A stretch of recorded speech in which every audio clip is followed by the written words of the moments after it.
by what I said. So now we'll be announcing schedule in 3 phases. First, for the by-elections. There are 26 assembly constituencies in the country जहां बाई-पोल होना अभी है due. Bihar, Gujarat, Haryana, Jharkhand, Maharashtra, Tripura, Uttar Pradesh, waste Bengal, Telangana, Himachal Pradesh, Rajasthan, Karnataka, Tamil Nadu. इन सब राज्यों में by elections होना due है. आज तक की जितनी भी वैकेंसी थी बाई इलेक्शंस की 26 की 26 हम पूरी कर रहे हैं ताकि हमारे खाते में कोई भी वैकेंसी ना रहे. और ये उसी फेज में होंगी जिस फेज में पार्लियामेंट्री इलेक्शन उस पर्टिकुलर इलाके में हो रहा है. वो कब हो रहा है वो मैं आपको जब फेज आएंगे तो उसमें दिखा दूंगा. But all the 26 assembly constituencies will go to the by-poll so that during this election itself we can complete this entire process. अगर आपने नोट कर लिया हो तो now I come to the assembly elections. साथियों, 4 राज्यों में असेंबली इलेक्शंस जैसे मैंने बताया था जून में खत्म हो रहे हैं. सिक्किम जो 2 जून को with 32 assembly seats. Orissa June 24th June with 147 assembly constituencies. Arunachal Pradesh on 2nd of June with 60 assembly constituencies. Andhra Pradesh on 11th June 24 with 175 assembly constituencies. These are the simultaneous elections to the parliament. They'll be held simultaneously. They will also be held in the same phase where the parliament elections will be held. So now, when I tell you the parliamentary elections, then I will tell you. But in case of Andhra Pradesh, the date of issue of Gazette notification would be 18th of April 2024, or date of poll would be 13th May 2024. तो आंध्रा के case में notification 18 अप्रैल 24 को होगा और date of pole 13th मई 24 को होगी. इसके बाद अरुणाचल प्रदेश में डेट ऑफ गजट नोटिफिकेशन 20 मार्च को होगा और डेट ऑफ पोल 29 अप्रैल को होगी. 20 मार्च को गजट नोटिफिकेशन, 29 अप्रैल को डेट ऑफ पोल. सॉरी 19 अप्रैल को. 20 मार्च 19 अप्रैल. इस प्रकार सिक्किम में भी 20 मार्च और 19 अप्रैल. 20 मार्च को नोटिफिकेशन, 19 अप्रैल को डेट ऑफ पोल. उड़ीसा में first notification, this will be conducted in phases, and first phase would be on 18th April and date of poll would be 13th May.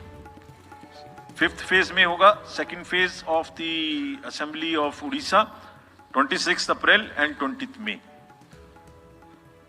Then 6th phase and 7th phase also Odisha would have the assembly elections. 6th phase being on 29th April and 25th May elections. ये सब आपके साथ में हम अभी share कर रहे हैं ताकि आपको लिखने में, रिपोर्ट करने में इसको आसानी हो. Coming to the general elections to the Lok Sabha, जो विश्व का सबसे बड़ा लोकतांत्रिक त्योहार है, सबसे बड़ा लोकतांत्रिक त्योहार, biggest. 543 parliamentary constituencies, of which 84 are reserved for SCs and 47 are reserved for STs. तो इस 543 पार्लियामेंट्री कॉन्स्टिट्यूएंसीज के महात्योहार में शेड्यूल बताने से पहले सभी वोटर्स का फिर से हाथ जोड़ के आग्रह, अनुरोध, गुजारिश that please join for the voting. Come on the day of voting. छुट्टी मनाने ना जाएं, जरूर आ जाएं. Schedule of the Lok Sabha poll phase 1. We'll do it in 7 phases, as was done last time. 7 phases. Phase 1 will start from 20th March notification. 5 days from now. And last date of withdrawal would be 30th March and date of poll would be 19th of April. इसमें phase 1 का schedule एक दिन से हमें 2 बार करना पड़ रहा है। फिर बिहार के लिए वहाँ एक फेस्टिवल है, तो नोटिफिकेशन की डेट सेम है, लेकिन बस लास्ट डेट ऑफ विड्रॉल हमें 30 मार्च की जगह 2 अप्रैल सिर्फ बिहार की फर्स्ट फेज के लिए करनी पड़ रही है, क्योंकि वहाँ त्योहार है। और 19 अप्रैल को यहाँ वोटिंग होगी और पूरी कंट्री में 4 जून को counting. So phase 1 this will look like this. ये मैप भी हम आपको प्रोवाइड कर देंगे। ये जो येलो पोर्शन है ये ऐसा दिखाई देगा। तो इसमें जो फेज 1 का जो मैप है, इसमें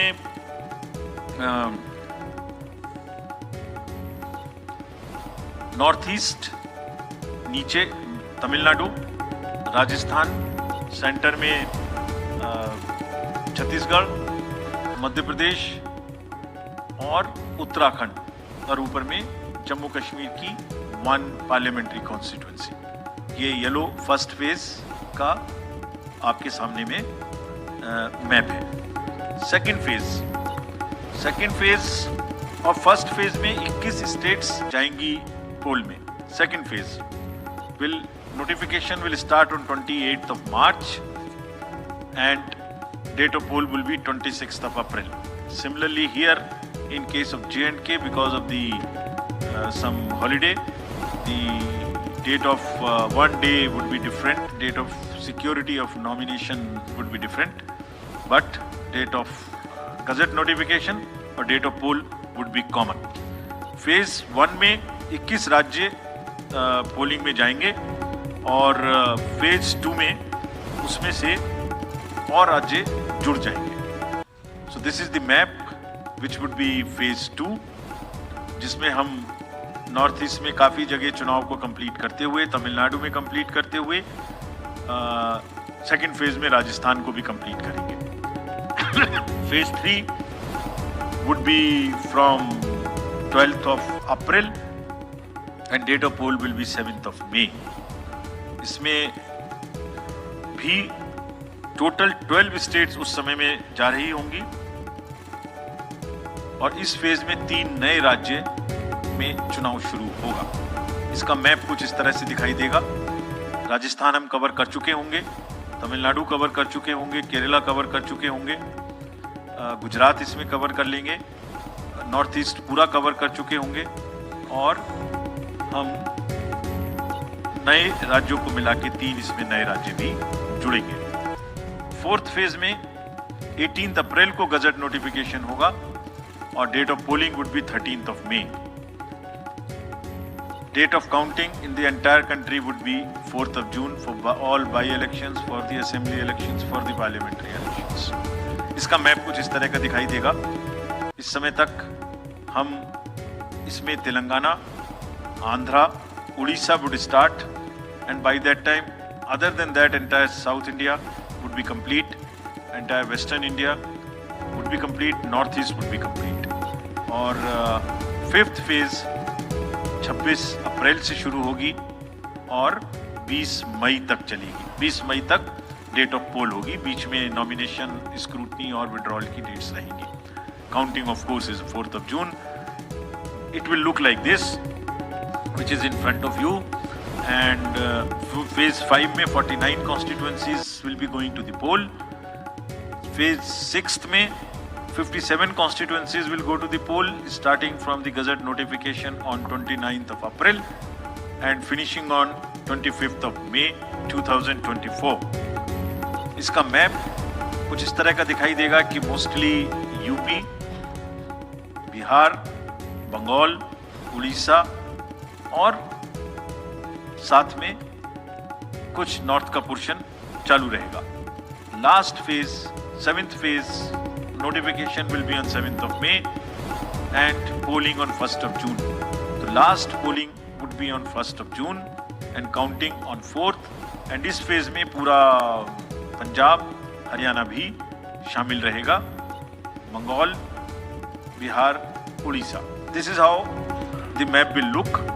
yellow denotes the first phase, and accordingly the legends are given. We will share this map also with you, ताकि आप इसे अपने साथ रख सकें, इसके हिसाब से देख सकें.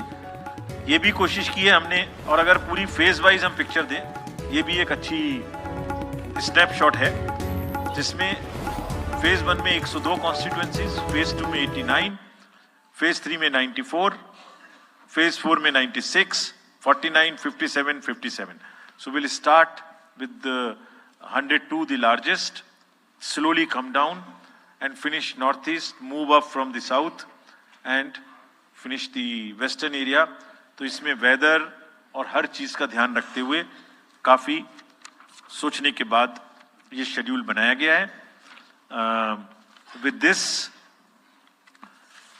जो सिंगल पोल डेट है वो 22 स्टेट में होगी. 2 राज्य 4 बार में जाएंगे, कर्नाटका, राजस्थान, त्रिपुरा, मणिपुर. 3 फेज में 2 जाएंगे, छत्तीसगढ़ एंड असम. 4 फेज में 3 जाएंगे, उड़ीसा, मध्य प्रदेश, झारखंड. 5 फेज में 2 जाएंगे, महाराष्ट्र एंड जम्मू कश्मीर. जम्मू कश्मीर की हर पार्लियामेंट्री कॉन्स्टिट्यूएंसी के लिए 1 फेज होगी. और 7 फेज में 3 जाएंगे, Uttar Pradesh, Bihar and West Bengal. With this friends, I and my address and thank you very much. Thank you, sir, for those detailed remarks. Please hold on.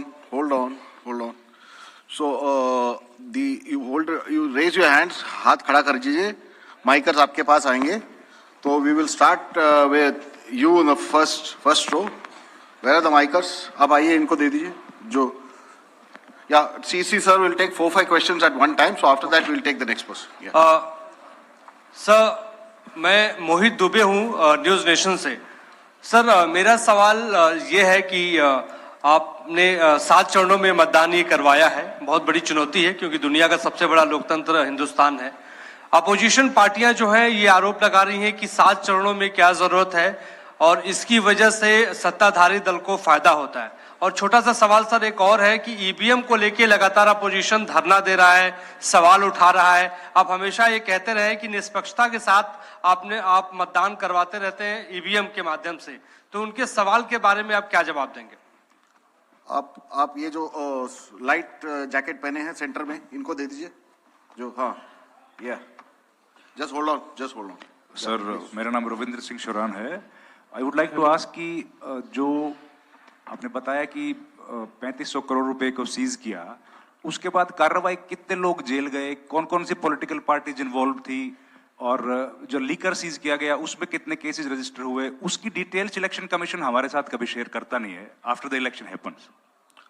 This lady in the front, या इधर middle में जो है, इनको माइकर्स, इनको दे दीजिए.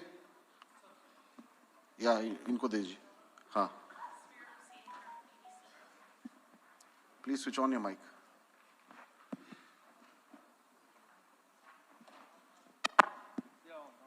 Great. Samir Hussain from BBC News. This is an incredible feat to try and get every person who's eligible to vote. I'm wondering how much money is being spent, and in addition, what is the biggest concern in terms of these elections?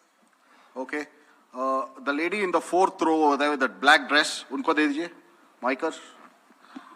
Middle में, उनको जो बीच में है, वो lady जो है, give it to her. Yes, switch on your mic.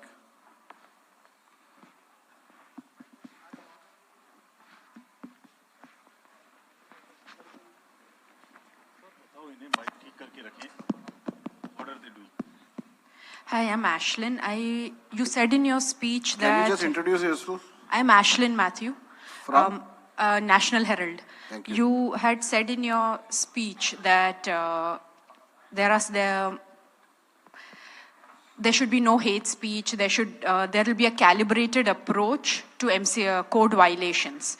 But there have been several complaints against the Prime Minister and Amit Shah, but none of the ECA has not taken action against them. But you have taken action against the opposition leaders.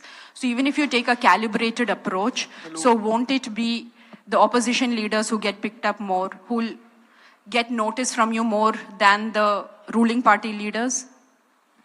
Yeah, the gentleman in the second row here. Yeah, please. Yeah, mic is live. Hello, hello. Sir, Venkatraman from Dinamala, from Tamil Nadu. Sir, every election you are getting new experience regarding the control of money power. How are you going to control the money power? For example, last election 2019, at Vellore constituency, the candidate Kadir Anand, from his place, crores and crores of rupees money has been recovered from him. But what kind of action has been taken against him? And he is going to be the future candidate from the same constituency. Let me first take the answers of these questions of the first round. First question ये था कि 7 phase में election क्यों, और opposition parties का ये आरोप है कि 7 फेज में होने से लेवल प्लेइंग फील्ड डिस्टर्ब होती है, किसी को फायदा होता है। एक बार कभी पूरी कंट्री का भौगोलिक और ज्योग्राफिक इतिहास और ज्योग्राफिक स्थिति को नजर डाल के देखिए। नदी, नाले, बर्फ, पहाड़, जंगल, गर्मी, सिक्योरिटी फोर्सेस का मूवमेंट कभी सोच के देखिए। They will be moving like within 3 to 4 days between the gap in the phases, they will move, they will walk length and breadth of the country. उनके ऊपर प्रेशर कभी देखिए कितना होता होगा। कभी इलेक्शन मशीनरी की पूरी प्रोसेस, कभी एग्जाम्स, कभी फेस्टिवल्स, होली, रमजान, रामनवमी, पता नहीं क्या क्या फेस्टिवल्स बीच में है। जब कैलेंडर पे हम लेके बैठते हैं तो एक डेट फिक्स करते हैं, दूसरे में चली जाती है, दूसरे फिक्स करते हैं, कहीं प्रॉब्लम आ जाती है। हम किसी को फेवर करने के लिए, किसी को नुकसान करने के लिए कोई भी एक्शन नहीं लेते, कोई भी एक्शन नहीं लेते। किसी को ऐसा भ्रम है तो वो गलत है। हम फैक्ट्स पे बात कर सकते हैं। जहां की जो मैंने कहा था, हर राज्य अपने आप में अलग अलग है। किसी राज्य में 1 में भी है, किसी राज्य में 7 में भी है। जिन राज्यों में 7 में है वहां का विस्तार बहुत बड़ा है, नंबर ऑफ पार्लियामेंट्री कॉन्स्टिट्यूएंसीज बड़ी हैं, कंटेस्टेशंस ज्यादा हैं, इसलिए वो 7 में है। My friend from the Tamil Nadu has asked, वहां 1 में है, लेकिन वहां दूसरा चैलेंज है जिसके लिए what he has talked about, there is a challenge of money power in that particular state, and as I mentioned we are extremely careful of what he has asked. If you learn it from the assembly elections which happened in another southern state recently. We have been able to cure that menace of money power to a very large extent, and we would control this. Please don't be worried. Similarly, I'll on the expenditure side take this question from BBC that how much we spend. Each candidate is allowed to spend in the parliamentary constituencies up to 80 lakhs, up to limit, and in the assembly up to 90, up to 90 lakhs, and in the assembly up to 38. So if you combine amongst the candidate, that's the upper limit, which is the expenditure. You have asked about, somebody asked about EVMs. EVMs के बारे में मैं बहुत बार बता चुका हूं, लेकिन ठीक है, आपने फिर क्वेश्चन पूछा है तो, और देश में एक ऐसा अभियान भी चल रहा है जिसको बताना भी जरूरी है, इसलिए मैं थोड़ा विस्तार में बता ही देता हूं। वैसे बहुत बार बता चुका हूं, 40 बार लगभग इस देश की संवैधानिक courts, high courts and supreme courts EVM के ऊपर में जितनी चुनौतियां हुई हैं उनको देख चुकी हैं। चुनौतियां किस प्रकार की हुई? ये हैक हो सकती है, चोरी हो जाती है, 19 लाख मिसिंग हैं, इसमें दिखाई नहीं देता है, ये कंप्यूटर से खराब हो जाती है, रिजल्ट्स बदल सकता है, मैनिपुलेट हो सकता है। हर बार संवैधानिक कोर्ट्स ने इसको रिजेक्ट किया है। क्या कहा है? कभी कहा कि इसमें वायरस लग ही नहीं सकता, no question of introducing virus. कभी कहा इनवैलिड वोट्स नहीं हो सकते, कभी कहा रिगिंग इज नॉट पॉसिबल, कभी कहा कि when there is section 61A in the RP Act which empowers the use of the EVMs, जब तक वो खत्म ना हो जब तक ये प्रश्न उठाना गलत है। कभी कहा कि EVMs are fool proof devices for counting and allegations of tampering are baseless। कभी कहा कि आप 1 के बदले 5 वीवीपैट गिनिए, वो हमने शुरू कर दिया। अब तो ये आ गया है नतीजा कि कोर्ट्स ने जुर्माना लगाना शुरू कर दिया। दिल्ली हाई कोर्ट ने मिस्चीवियस कहते हुए 10,000 रुपए का जुर्माना लगाया। फिर माननीय उच्चतम न्यायालय ने 50,000 रुपए का जुर्माना लगाया। अभी फिर रिसेंटली माननीय उच्चतम न्यायालय ने एक पिटीशन खत्म की है। कितनी बार सुनेंगे? क्यों बार बार वही बिलाप करना है? कोई चीजें तो हमसे पूछिए। हैक नहीं हो सकती, किसी सूरत में नहीं हो सकती। एंड जो परिणाम आते हैं वही प्रमाण है। बार बार परिणाम आते हैं।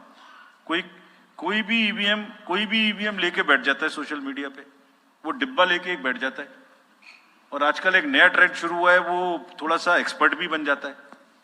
आजकल 1-2 एक्सपर्ट भी चल रहे हैं सोशल मीडिया पे। वो कहाँ की डिग्री है, कहाँ के एक्सपर्ट हैं, थोड़ा देखना भी चाहिए। वो बताते हैं कि ये डिब्बा है, वो टूल बॉक्स जैसा डिब्बा होता है, उसके अंदर में क्या है पता नहीं है। उसमें से एक गत्ते के डिब्बे में से एक स्लिप भी निकलती है। वो धरना भी हो जाता है कि ये स्लिप बदल गई, मैंने यहाँ बटन दबाया था और यहाँ ही गलत निकल गई। भाई आपने क्या दबाया था, किसी को बताया था क्या? क्या निकला, किसी को बताया था क्या? अरे संविधान कोर्ट्स कह रही हैं। अच्छा, जितनी बार हमसे आप पूछेंगे उतनी बार हम उसका एक क्वेश्चन लेके आपको FAQs में डाल देंगे। 100+ क्वेश्चन है। और भाई political parties have come into existence because of the EVMs. There are many smaller political parties which in the age of the ballot papers might have not come into the existence. It was the fairness and the political parties know in the heart of their hearts. सब EVMs का 3-3 बार mock poll होता है, candidates के सामने में होता है। फिर भी अगर कुछ आप किताब लाए हैं, किसी के पास है क्या? एक हमने किताब भी बनाई है, एक जितने लीगल केसेस 40 केस, देखिए these are 40 cases on EVM. इसमें FAQ भी है, आप सब लीजिए इस किताब को हमसे। इसमें FAQ भी है और इसमें फ्लो चार्ट्स भी हैं। देखिए हमारी वेबसाइट पे है ये, थोड़ा पढ़ने का तो कष्ट करिए, खासतौर से जो एक्सपर्ट महोदय हैं। वो बहुत सारे एक्सपर्ट्स हैं यहाँ, मतलब कंट्री में कोई भी बन जाता है, किसी पे कोई रोक नहीं है। हमने इसमें चार्ट भी लगाया है कि कितनी बार सत्ता में रहने वाली पार्टियां ईवीएम ने बदल दी। तो मुझे भी ईवीएम पे फिर मैं रात सोच रहा था ये प्रश्न तो आएगा जरूर, तो फिर रात को मैंने कुछ लिखा अपने हाथ से, वो फिर आपको सुनाता हूं। अधूरी हसरतों का इल्जाम, अधूरी हसरतों का इल्जाम हर बार हम पर लगाना ठीक नहीं। ये ईवीएम कह रही है, मैं नहीं कह रहा हूं। अधूरी हसरतों का इल्जाम हर बार हम पे लगाना ठीक नहीं। वफा खुद से नहीं होती, खता ईवीएम की कहते हो। और बाद में गोया जब परिणाम आता है तो उस पे कायम भी नहीं रहते, आप ही के पक्ष में रिजल्ट आ जाता है। ये क्या बात है भाई? कितने दिन? EVMs are 100% safe, 100% sure. We know now. In last 2 years, again, we have done large number of improvements. एक EVM की नंबर जो भी किस बूथ पे जाएगी वो कैंडिडेट को दिया जाएगा, इसलिए इसमें कोई प्रॉब्लम नहीं है। नाउ जो MCC के बारे में प्रश्न पूछा, जिसमें आप ये पूछना चाह रहे हैं कि हम बायस्ड होके किसी के खिलाफ एक्शन लेते हैं, किसी के खिलाफ नहीं लेते, यही आप प्रश्न बेसिकली पूछना चाह रही हैं। पूछना नहीं चाह रही हैं, आरोप लगा रही हैं, जिसका मुझे जवाब आपको देना चाहिए। Correct, very right, you have a question right to ask. आप पिछले 8, 10, 11 इलेक्शंस की सारे आरोप जितने हमारे पास आए हैं वो सबको एक बार पढ़िए। सबको पढ़ने के बाद सबके नोटिसेस देखिए जो हमने दिए हैं। उसमें जहां जहां कोई भी वायलेशन एस्टेब्लिश होता हो, उस नोटिस के बाद, जवाब आने के बाद भी हमने, ऐसा नहीं है सब में कार्रवाई की है। We are very, as I said, they are kind of a moral censor which we have in the beginning issued. और जिस किसी के भी खिलाफ में अगर कहीं भी कोई केस बनेगा, however high star campaigner he or she may be, we will not sit back, we will take action. Next. Sir, we'll take some questions from that side. Yeah, the middle row. There is a gentleman holding both his hands up. उनको mic दे को दीजिए. बोलिए थोड़ा जल्दी दें. Yes, sir. Mic के लोग थोड़ा माइक जल्दी दें. थोड़ा माइक जरा जल्दी दीजिए. वो सेंट्रल रो में है वो. हाथ जी. उठा रहे हैं वो. जी मैं आशीष हूँ अमर उजाला डिजिटल से. मेरा सवाल है सर, जो आपने अभी 4M की बात की थी, उसके लिए क्या कोई एडिशनल डिप्लॉयमेंट आपने किया है? अगर किया है तो वो क्या है sir? Just, yeah, give it to him. There. Yeah, please. Yeah. मैं राजस्थान पत्रिका से नवनीत मिश्रा हूँ.